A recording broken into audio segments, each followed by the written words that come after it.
Mari sama-sama kita senantiasa panjatkan puja-puji kehadirat Allah Subhanahu wa Ta'ala. Allah Ta'ala menciptakan 7 lapis langit yang membentangkan 7 lapis bumi, yang menghamparkan 7 kolam lautan, menciptakan seluruh penghuni alam semesta, memberi rezeki kepada setiap makhluknya. Tidak ada satu kekurangan pun dari khazanah Allah Subhanahu wa Ta'ala.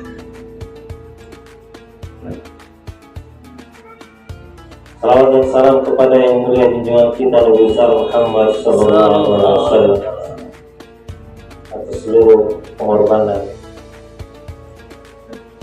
keringat, air mata, bahkan darah untuk memperjuangkan sehingga kalimat iman ini sampai kepada seluruh manusia sampai akhir kiamat. Hadirin dan hadirat yang dirahmati Allah Ta'ala,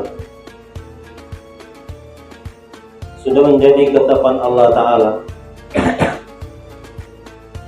bahwa bahagianya manusia di dalam agama. Dan inilah yang diinginkan oleh setiap orang. Laki-laki ingin bahagia, perempuan ingin bahagia. Orang kaya ingin bahagia, orang miskin ingin bahagia.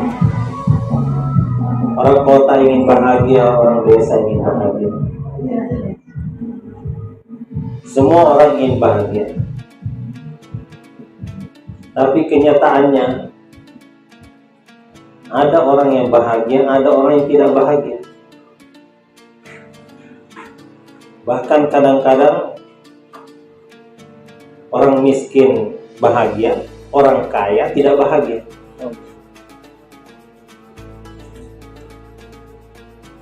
Kalau begitu pertanyaannya, apa yang membuat orang bahagia? Kenapa orang miskin bisa bahagia? Kenapa orang kaya bisa menderita? Hadirin dan hadirat yang mulia, Allah Subhanahu wa Ta'ala yang Maha Adil tidak meletakkan kebahagiaan itu dalam harta, pangkat, jabatan. Tapi Allah Ta'ala letakkan kebahagiaan itu dalam amal agama.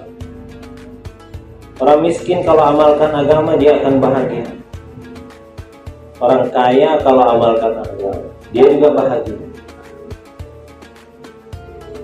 Orang kaya tinggalkan amal agama dia akan menderita. Orang miskin tinggalkan amal agama dia juga menderita. Kalau kita sekarang paham bahwa yang membuat bahagia itu adalah amal agama, maka yang harus diperjuangkan itu adalah amal agama. Kalau punya uang yang siap diinvestasikan, maka investasikan untuk agama.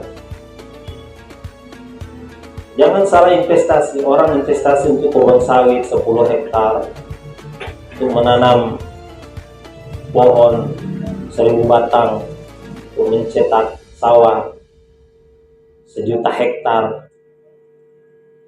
Setelah itu dicetak, setelah tanam pohon, ternyata tidak datang bahagia. Karena bukan di sana letak kebahagiaan. Allah letakkan kebahagiaan dalam amal agama. Orang kaya amalkan agama dia bahagia. Orang miskin amalkan agama dia bahagia. Sekarang apa yang membuat orang dapat mengamalkan agama? Bukan karena punya duit banyak, lantas orang bisa amalkan agama. Tidak. Orang dapat mengamalkan agama itu ada bensinnya, ada motornya, namanya iman. Kekuatan untuk amalkan agama itu namanya iman. Seluruh nabi-nabi perjuangannya adalah perjuangan iman. Kapan datang nabi memperjuangkan iman? Orang-orang pun beriman, hidupnya pun bahagia. Ketika Nabi wafat, mereka meninggalkan perjuangan iman, maka kehidupan mereka kembali menderita. Dari masa-masa seperti itu, dari zaman ke zaman seperti itu, hingga yang terakhir, yang mulia baginda Isa alaihissalam datang dakwah, menyampaikan kepada manusia, ya ayuhan nas, qulu la ilaha illallah tuflihu. Pada saat itu orang-orang mengikut, hidupnya bahagia. Tahun berganti, masa berganti, dakwah pun surut. Semua orang kehilangan Allah. Akhirnya mereka tidak ada lagi yang dakwah. Tiba mereka pada satu masa yang disebut masa jahiliyah. Masa di mana orang tidak kenal Allah, tidak kenal siapa yang menciptakan, tidak kenal siapa yang memelihara, tidak kenal siapa yang memberi rezeki, tidak kenal siapa yang menjaga, tidak kenal siapa yang menghidupkan, tidak kenal siapa yang mematikan, tidak kenal siapa yang menciptakan alam semesta ini. Hak-hak tetangga tidak kenal, hak suami istri tidak kenal, hak anak, hak orang tua tidak kenal. Sampai zamannya disebut zaman jahiliyah.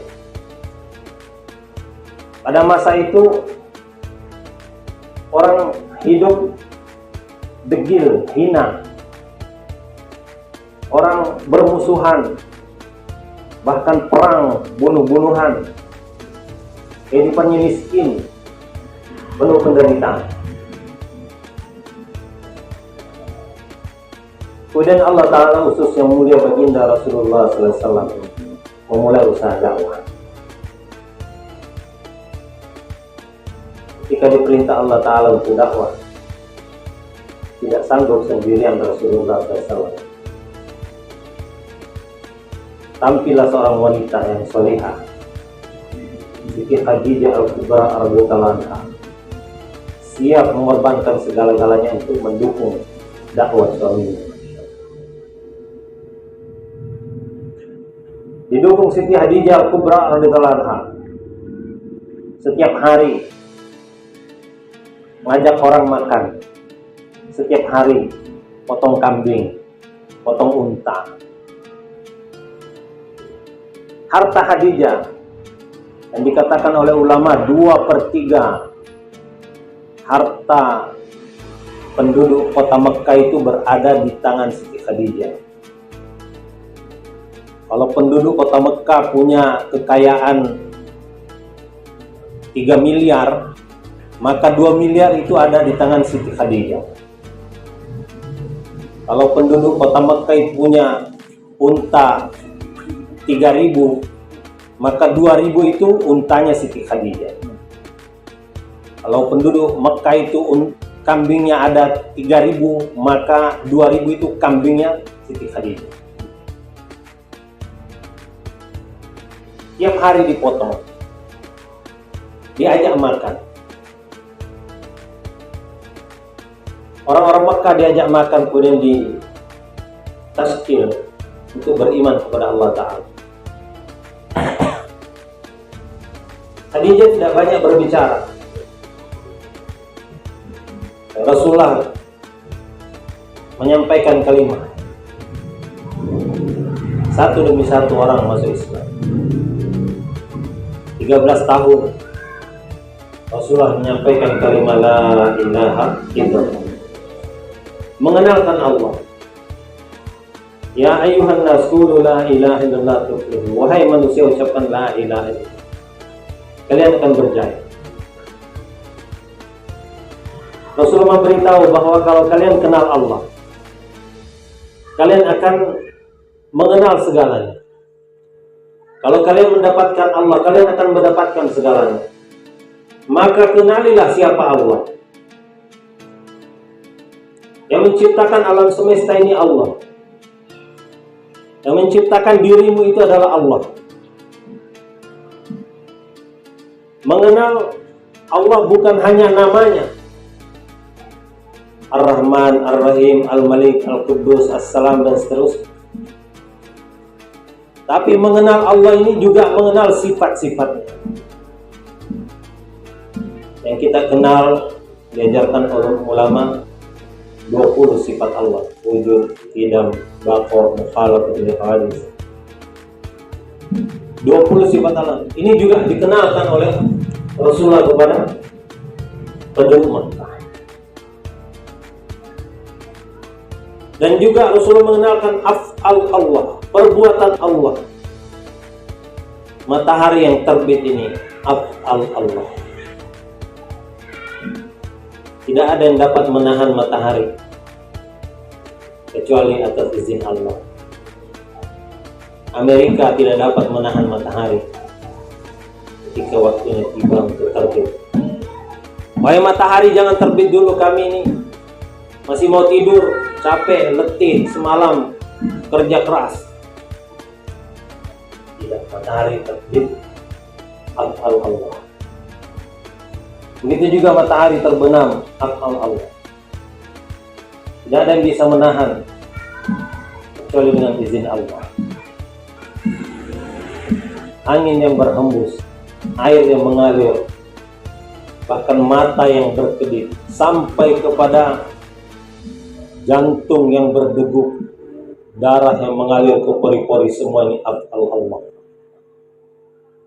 Perbuatan Allah. Ini yang dibicarakan oleh Rasulullah kepada penduduk Makkah. Dan ada satu lagi yang Rasulullah kenalkan kepada mereka, yakni zat Allah. Tapi kemampuan untuk mengenal zat Allah ini sungguh tidak ada pada diri manusia. Wal awwalu bila bidayah, wal akhiru bila nihayah. Dialah yang awal tanpa permulaan, dan dia yang akhir tanpa kesudahan. Rasulullah mengenalkan asma Allah, mengenalkan sifat Allah, mengenalkan af'al Allah, dan mengenalkan zat Allah. Siapa yang mengenal Allah, dia akan mendapatkan segalanya. Dan Allah perintahkan, ya abdi, wahai hambaku, carilah aku. Idza wajadtani wajadta kulla syai'. Kalau engkau berhasil menemukan aku, maka engkau akan menemukan segalanya. Wa idza faqadtani faqadta kulla syai'. Kalau engkau kehilangan aku, engkau kehilangan segalanya. Rasulullah berdakwah kepada penduduk Makkah. Berdakwah bukan dakwah kering, dakwah basah. Basah-basahannya itu disiapkan oleh Khadijah. Hartanya habis untuk mendukung dakwah yang mulia baginda Rasulullah SAW. Sehingga penduduk Mekah yang tadinya tidak kenal kepada Allah, satu demi satu mulai beriman kepada Allah Ta'ala. Tetapi itu tidak cukup. Dakwah di makomi itu tidak cukup. Diperlukan untuk hijrah. Maka Rasulullah SAW pun hijrah ke kota Madinah. Khadijah Al-Kubra tidak ikut kepada baginda Rasulullah SAW. Allah selesaikan perjuangannya di Mekah. Tetapi seluruh perjuangan Siti Khadijah menjadi kebaikan baginya, sehingga seluruh pahala ibu-ibu sholat, ibu-ibu zikir, ibu baca Quran, ibu berdoa, ibu mengamalkan setiap amal sunnah mengalir seluruhnya kepada Siti Khadijah Al-Kubra. Dialah wanita pertama yang menjadi da'iyah. Dan Rasulullah pindah ke Madinah. Satu demi satu orang Madinah pun masuk Islam, ditemani Siti Aisyah dan istri-istri yang lain. Rasulullah melanjutkan perjuangan dakwah. Yang tadinya musuh-musuhan berubah menjadi berkasih sayang. Yang tadinya perang berubah menjadi damai. Yang tadinya miskin berubah menjadi kaya raya. Kekayaan tidak dinikmati oleh baginda Rasulullah SAW. Bahkan tidak sempat dinikmati oleh Abu Bakar As-Siddiq radhiyallahu anhu. Kekayaan mulai datang di zaman Sayyidina Umar radhiyallahu anhu. Di dalam kitab-kitab sejarah tertulis bagaimana sejahteranya kehidupan di Madinah. Sehingga satu waktu Siti Aisyah mendapatkan hadiah uang 2 kantung, masing-masing sebesar 100.000 dirham. 1 dirham kalau di zaman Sayyidina Umar itu 7 dirham sama dengan 1 dinar. Itu zaman Sayyidina Umar ditetapkan 1 dinar itu sama dengan 7 dirham. 1 dinar itu kalau dirupiahkan lebih kurang 4 juta rupiah. Kalau 4 juta dibagi 7 sama dengan 571.000 lebih kurang. 571.000 dikali 100.000 sama dengan 5,7 miliar. Dan itu 2 kantong, 2 karung. Jadi 114 miliar. 114 miliar ada di tangan Siti Aisyah. Siti Aisyah melihat tapi tidak menyentuh benda itu. Ketika datang kiriman itu, dia bilang taruh di pojok. Kemudian dia suruh khodimnya, kamu pergi nih bagikan kepada si fulan, si fulan, si fulan. Itu 114 miliar dibagikan kepada si fulan, si fulan, si fulan. Tidak disuruh berbaris di lapangan. Penduduk Madinah, ini Siti Aisyah mau bagi-bagi duit 114 miliar.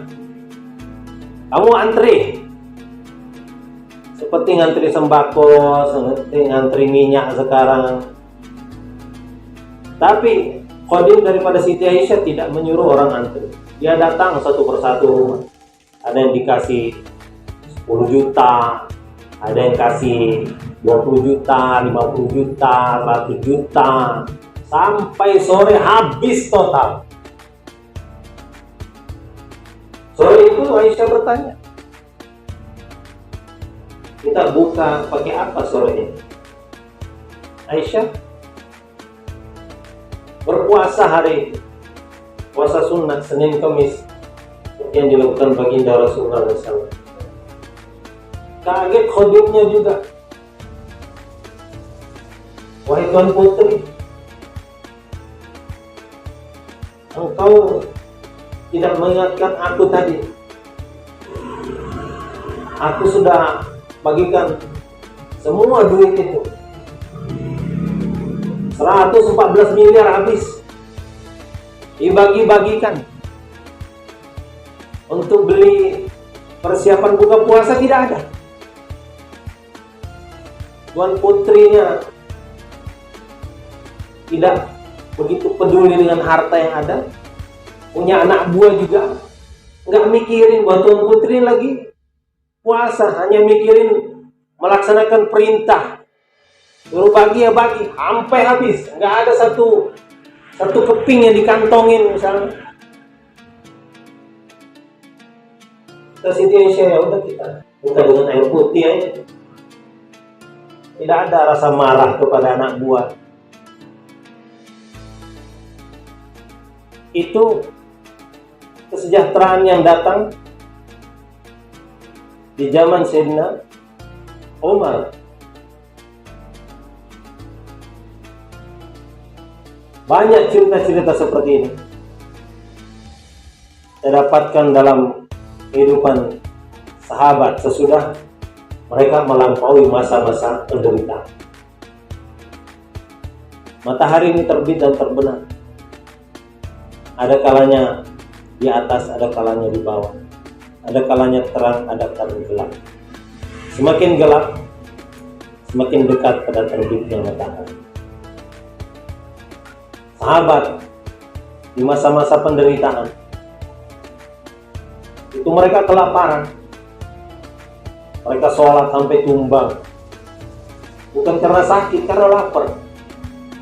Abu Hurairah tumbang di depan mimbar. Orang-orang mengira dia sakit ayam. Orang dulu kalau sakit ayam tuh diinjak-injak perutnya dengan kaki, punggungnya diurut pakai kaki, diangkat kakinya ke atas, dibanting ke bawah. Sebenarnya bukan sakit ayam, dia ini kelaparan.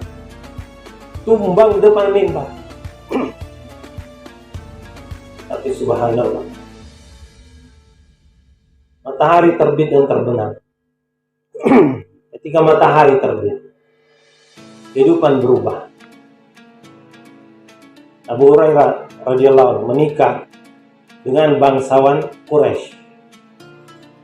Dulu bangsawan Quraisy kalau mau naik unta, dia akan naik ke punggung hamba sahayanya, injak pundaknya, kemudian injak kepalanya, baru naik ke atas unta. Tapi sekarang Abu Hurairah telah menikah dengan bangsawan Quraisy. Apa kata Abu Hurairah? Wahai istriku sayang, bikinkan kopi, bikinkan teh, ini masak itu. Ini yang dilakukan oleh Abu Hurairah radhiyallahu anhu. Itu adalah keadaan di mana berubah. Bahkan dikatakan kain lap ingus Abu Hurairah itu terbuat dari kain sutra. Terbuat dari kain sutra. Sekarang orang kaya mana yang kain lap hidungnya itu dari kain sutra? Sekarang ini dari kertas-kertas tisu. Abu Hurairah radhiyallahu anhu di masa wafatnya Siti Aisyah radhiyallahu anha, dialah yang menjadi wali kota Madinah. Dia menjadi gubernur Madinah. Dia menjadi presiden negara Madinah. Abu Hurairah radhiyallahu anhu. Kehidupan ini berganti-ganti. Dari mana ini berubah? Berawal dari dukungan kaum perempuan kepada kaum laki-laki untuk mendakwahkan agama. Dengan adanya dakwah, maka yang tadinya jahil berubah jadi alim. Dengan adanya dakwah, yang tadinya degil berubah menjadi beradab. Dengan adanya dakwah, yang tadinya hina berubah menjadi mulia. Dengan adanya dakwah yang tadinya musuhan berubah menjadi kasih sayang. Dengan adanya dakwah yang tadinya perang berubah menjadi damai.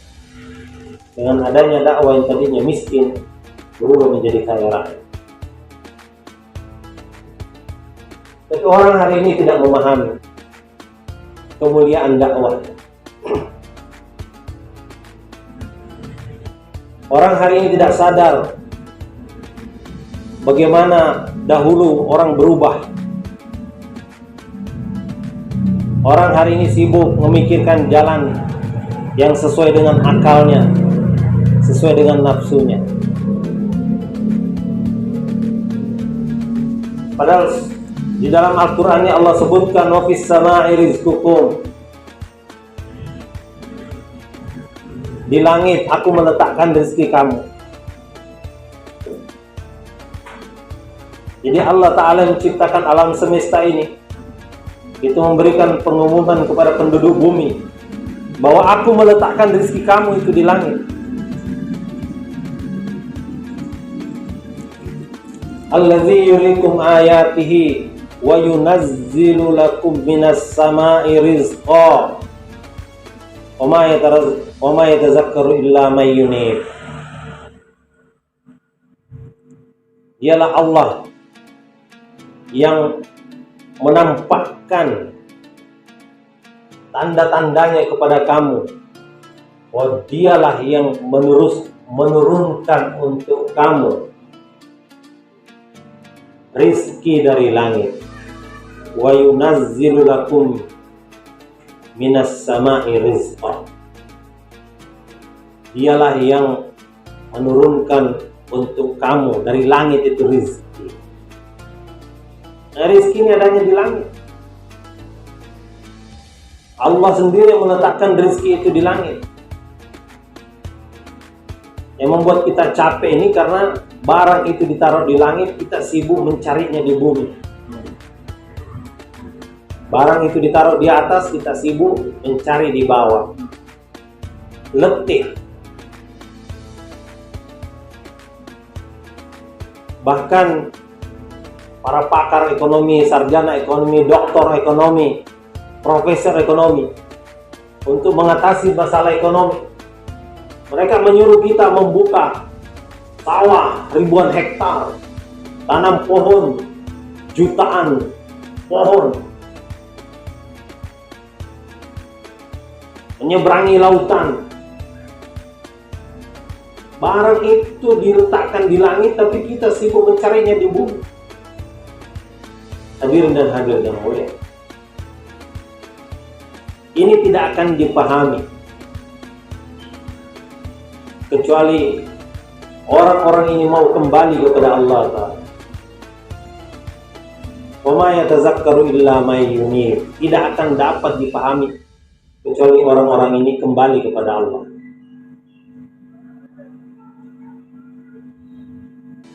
Kembali kepada cara yang dahulu dilakukan oleh Nabi dan sahabat untuk merubah keadaan. Kembali melihat apa yang dahulu dilakukan para sahabat dan sahabat sehingga kehidupan mereka berubah. Tidak bakal paham selagi kita berjalan di bumi, mencarinya di bumi seperti mengejar bayang-bayang. Kalau ingin paham harus balik badan. Kalau balik badan itu baru paham. Ternyata bayang-bayang yang ikut. Kita lari, dia juga ikut lari. Ini yang harus dipahami.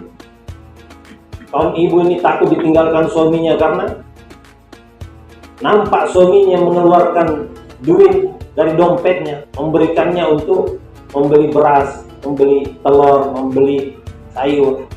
Setiap hari seperti itu. Sehingga keyakinan itu terletak di dompet suami. Ketika suami mau keluar dengan Allah Ta'ala, timbul ketakutan. Tetapi kalau dia mulai membalik badan, maka dia paham, oh Allah yang memberikan rezeki. Dan Allah memberikan alatnya untuk naik ke langit, mengambil jatah rezeki. Allah berikan tangga, Allah berikan eskalator, Allah berikan lift untuk naik ke langit. Namanya sholat. As-sholatu mi'rajul mu'minin. Sholat mi'rajul orang beriman. Hari ini kita kurang pandai menggunakan sholat sebagai alat untuk menyelesaikan masalah-masalah. Dahulu kalau sahabat tidak ada makanan di rumahnya, dia sholat, selesai masalahnya. Makanan datang. Ini Wali Kota Bengkulu Halim Hasan sering sampaikan, kita harus ngetes sholat kita. Apakah sholat kita ini bisa mendatangkan martabak bangka? Kalau sholat kita ini tidak bisa mendatangkan martabak bangka, maka kita harus curiga.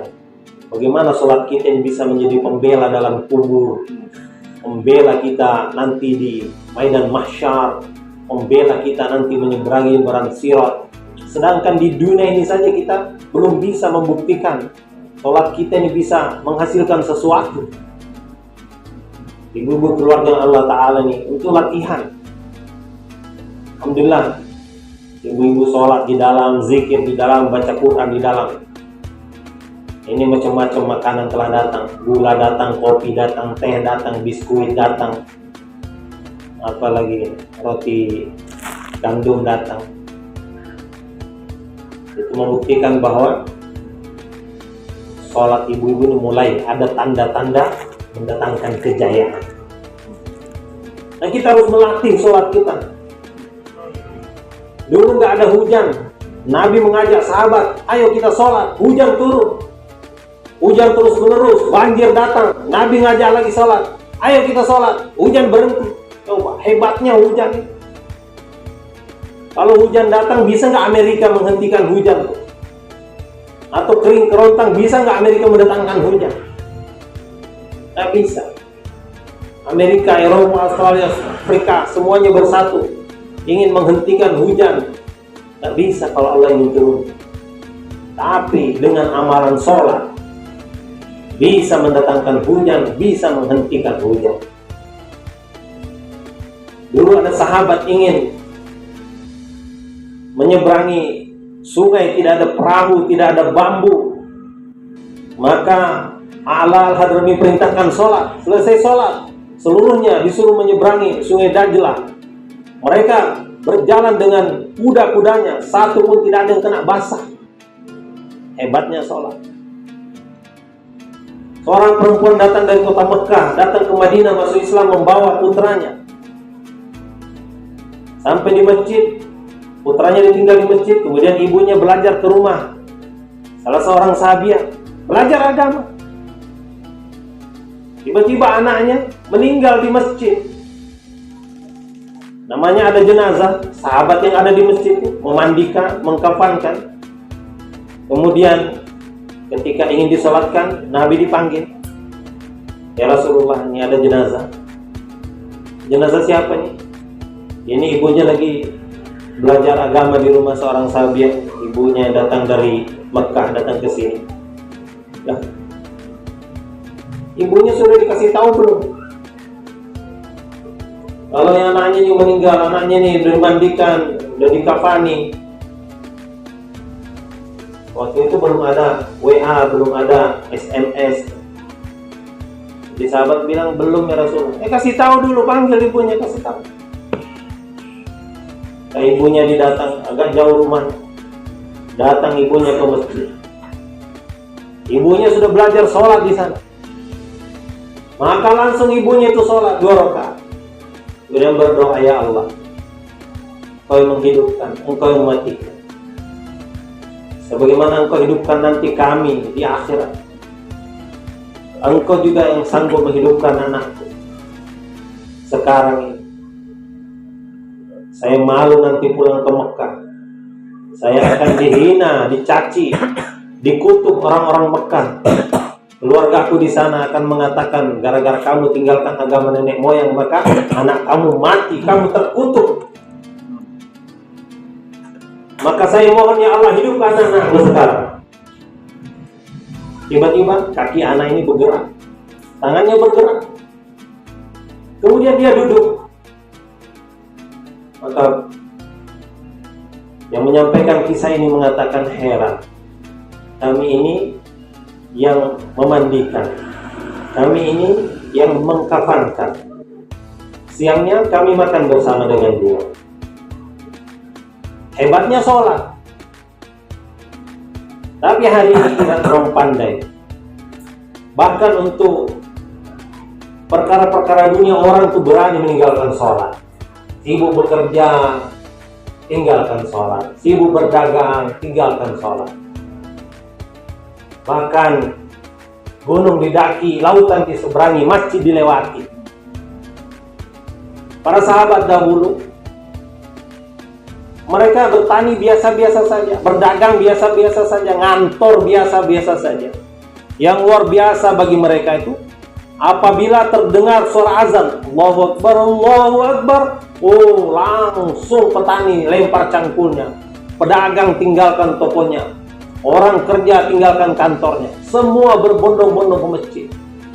Kaum perempuan melihat ada laki-laki di rumah, langsung itu disediakan sandalnya, sediakan sarungnya, sediakan baju kokonya, kopiahnya, kalau perlu tongkatnya, bahkan kalau perlu gigi palsunya, segera berangkat ke masjid.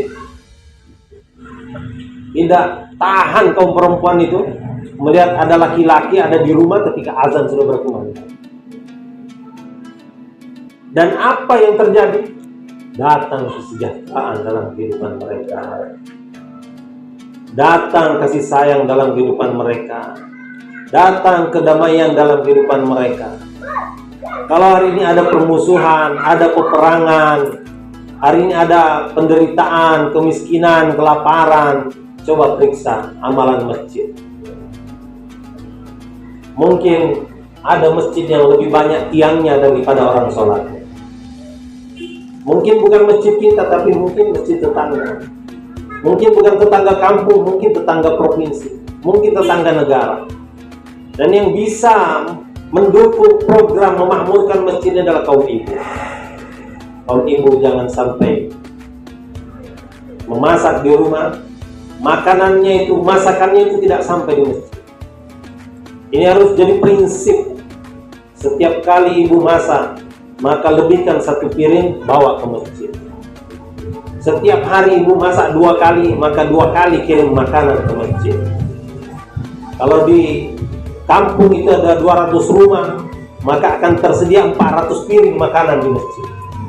Kalau makanan tersedia 400 piring setiap hari di masjid, maka insya Allah masjid akan makmur.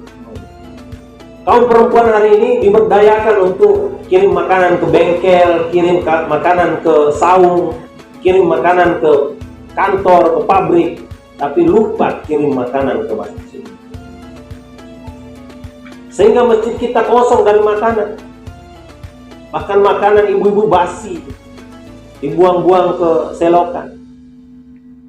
Dulu makanan sahabat senantiasa dikirim ke masjid.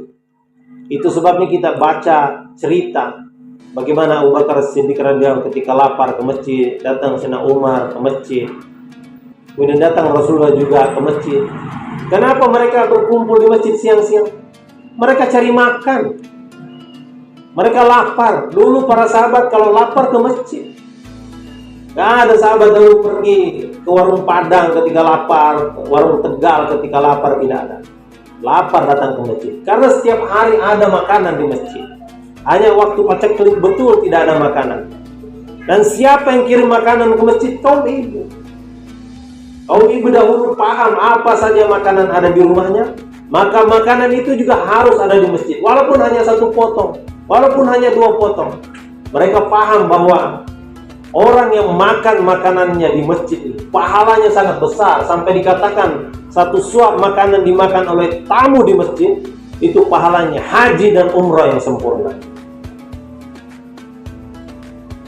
Hadirin dan hadirat yang mulia, inilah yang akan mendatangkan kebahagiaan.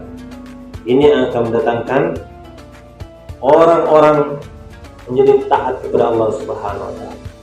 Kesejahteraan akan datang. Falyabudu rabb hadzal bait alladzi at'amahum min ju' wa amanahum min khauf. Sembahlah Rabb daripada rumah ini, yakni makmurkan rumah Allah taala.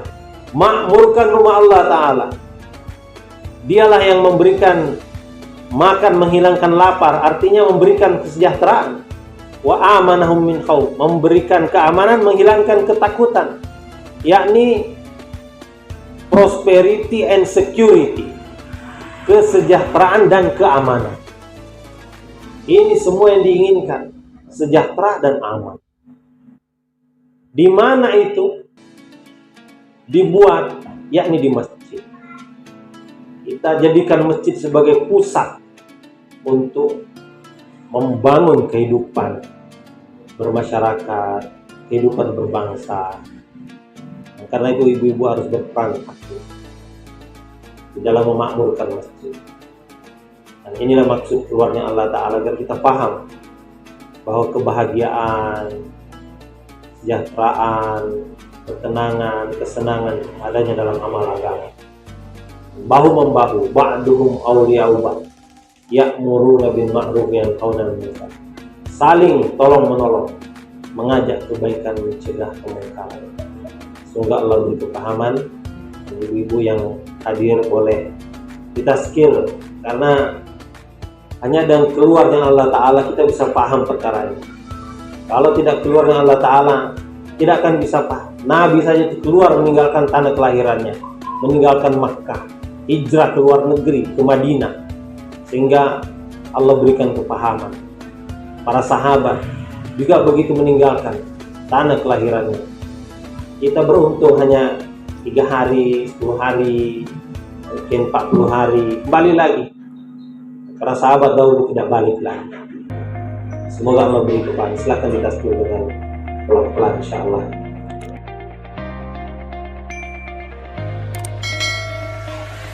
Cambiabei.